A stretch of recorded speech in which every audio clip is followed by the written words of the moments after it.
This video is on controlling the servo motor, a basic servo motor, DC servo motor. This is SG90 and it's a clone, it's not original.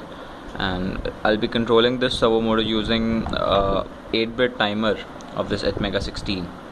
Previously I've been controlling these servo motors using 16-bit timer present in Atmega 16, which are quite easy to deal with, but using the 8-bit timer is quite difficult on the coding part.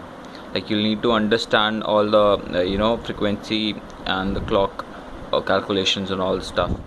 So I'll be showing you how. That's my code, and the variable t2 time 2 is basically the time required for timer 2 to operate this servo. I'm operating this servo on timer 2. As you can see, OC2, that's the output compare match. Whenever the match is compared, the output is given through this pin of the timer 2, and timer 2 in Atmega 16 is an 8-bit.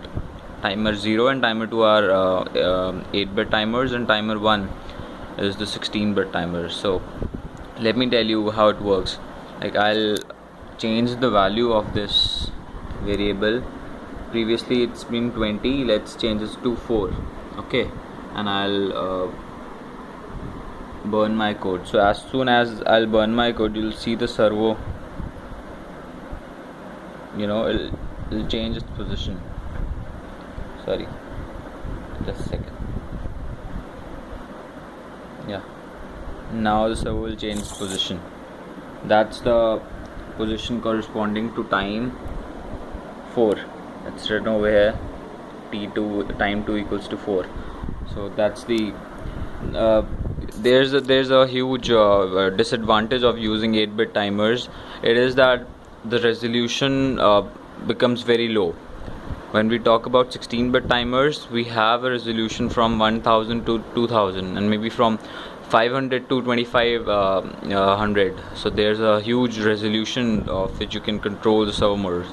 But when you come to 8-bit timers, according to my calculations, the resolution becomes from 421, which is around 17 numbers.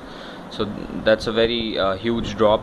And I have done this stuff because controlling on 16 is quite easy, and I had a project in which I was to control around 4 servo motors using one microcontroller, and using a 16-bit timer I could only control 2 of them. So I had no choice of moving towards the 8-bit ones, and that's why I'm sharing this video with you all. Hope you like it. Thanks for watching.